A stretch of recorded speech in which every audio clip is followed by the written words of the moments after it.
panel, former ACT MP Heather Roy, Associate Professor at AUT's Business School, Ella Henry, and Stuff Sunday's editor, Tracy Watkins. Morena, thank you so much for your time, everyone. So Harriet Lyon just described British politics as unseemly. Tracy, you've been a political editor. How would you describe it?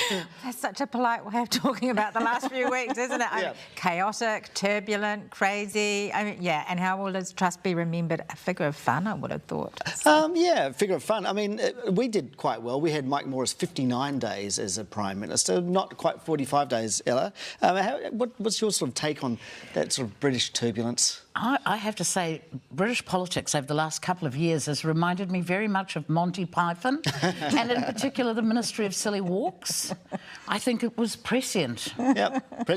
Boris Johnson, Heather? Yes, is he going to have a Winston Churchill moment, or is he not? Rise from the ashes. Yeah. He's swinging his way back from the Caribbean to take part. Yeah. Do you really think he could be a serious contender with all that baggage? Well, it seems that possibly he can be. And what strikes me is the bizarre system that the Conservative Party have for electing their new leaders. So 100 MPs have to support, so you can only have 3 contenders. The caucus eliminates the first one and has an indicative vote about the second, but then it goes to the membership. And that's how Liz Truss got there. She had grassroots support, but that has panned out very badly. Are they about to set themselves up for the same thing again? Possibly. Look, we're all taking stock and, sitting here with a smile on our faces, but should we really be concerned? Because it is a big trading partner. We've just signed a free trade agreement with them, Tracy. Yeah, and I mean, I don't think, the fundamentals change, and they will sort of sort themselves out eventually. And in terms of Boris Johnson, I suppose the only thing you could say, they might be quite risk averse to an unknown at the moment, no matter who, having seen how much it spectacularly failed with Liz Truss, and at least they know what they're getting with Boris. But yeah, I mean, it's the next election, it's 2024, is that right? So it's such a long way to go. It's a long way to go. Yeah. All right, well, let's bring it back home. We've got our own elections to talk about. A by-election. So Gautam Sharma has resigned. We have a by-election. Heather, do you think he can win? No, I think he's got a serious case of what we used to call a candidate-itis. Candidates think that they're getting positive feedback when they're out and around in their electorates, and they start believing that they can win. He hasn't got a hope, but it's hard to say whether his motivation is actually to win or to just cause as much trouble as he can from his old party. The Labour Party will be very nervous about it. We know they don't want a by-election. It's a bit disingenuous of the Prime Minister to say that this is a wasteful thing when just 2 weeks ago she was supporting a current Labour MP for the Wellington Mayoralty, and which would have triggered a by-election and was going to be equally as wasteful. The National Party will be a bit nervous, but will relish the chance to prove themselves. Well, we'll talk about them in a sec. But like you talked about, the Prime Minister has announced it to be done quickly. Ella, is she just trying to bury everything before Christmas so she can have a run up next year, clear the slates? Well, it is a bellwether electorate. It is going to speak to the rest of the country about how the country is feeling. What do we mean by bellwether electorate? I think that in the past, we've been able to look at Hamilton West and say whoever wins there will probably take out the election. That may also apply for a by-election. So I think all of the major parties will be putting a lot of energy into finding the right candidate, supporting that candidate as well as they can. Yeah, well, speaking of which, I mean, the National Party's come in for some stick recently for the Tauranga by-election and sort of the possible candidates there. Do you think they will go for a sure bet like a previous candidate, Tim McIndoe, or will they look to diversify their candidate selection? Well, I mean, they do have that issue with trying to diversify, but Tim McIndoe did actually win that seat previously with quite a big majority, so that will play on their mind. I mean, they do want to deliver Labour a bloody nose at this by-election. It'd be great for Christopher Luxon's leadership, great for morale, and really set them. They're already starting to feel like they've got momentum, and it'll just continue that.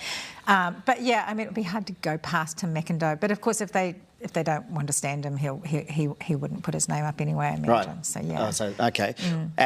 Will ACT stand, or will they risk I think they the Conservative vote? ACT traditionally has stood in most by-elections, and for the smaller parties, it's a chance to showcase your policies and see how you're being perceived in a run-up to a general election. Right. So there's no fear of splitting the Conservative vote there and letting Labour back in if ACT stands.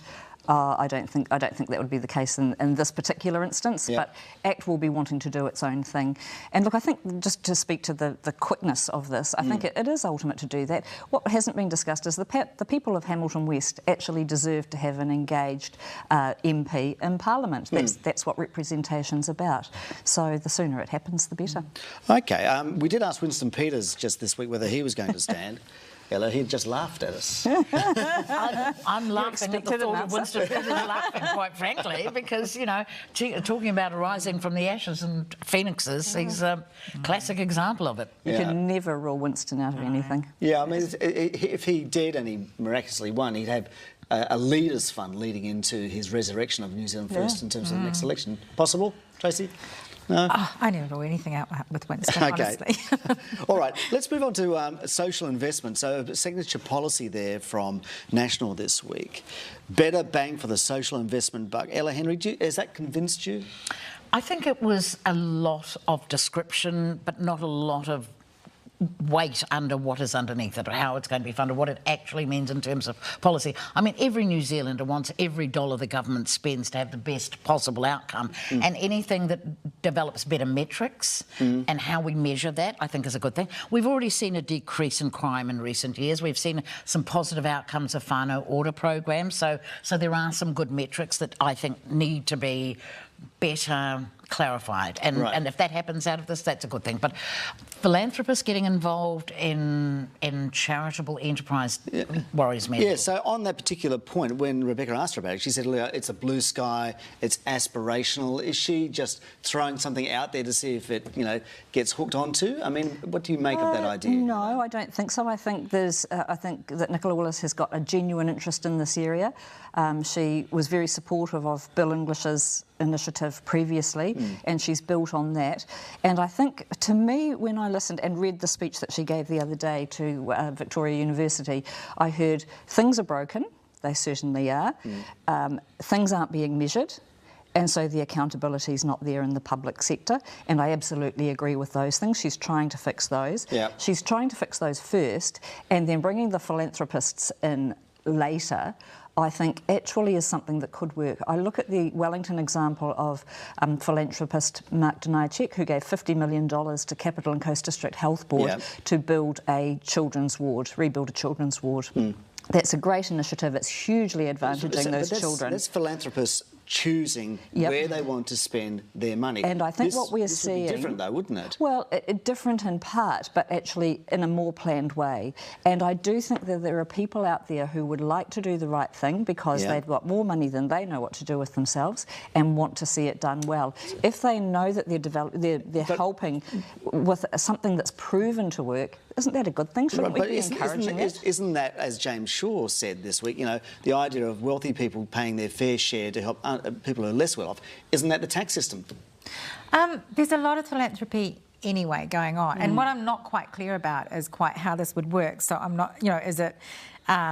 do they give the money to the government to then put in programs, or is it so who has the control? Well, I think that's the big. I'm still not entirely clear on the answer to that, but I don't think the concept there is already. You know, for instance, you look at Teresa Gatting and her sister this week launched the Gatting Foundation, which is going to do just that. It's going to support causes that they're passionate about. There's others, you know, like the Milford Foundation, which has just launched 10 scholarships. All right, so the philanthropy is there, and but those people are deciding where the money goes.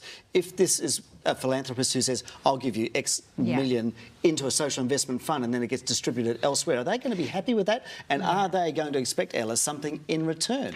Well, I know. I mean, look at all those Russian oligarchs that are looking to invest in charitable things at the moment. Gosh, wouldn't that be fabulous? I'm being cynical.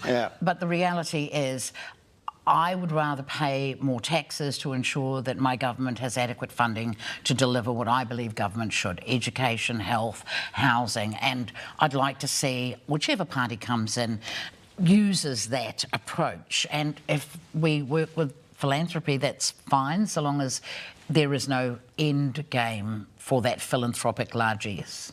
All right. I think one very good point that Nicola did make is that bureaucrats in Wellington just don't have the versatility or the flexibility to know what's needed at the grassroots level, and so I think I think one of the things that she's trying to achieve is actually provision in the community to endorse policies, and that I think is a very positive initiative. And I'm going to leave it there.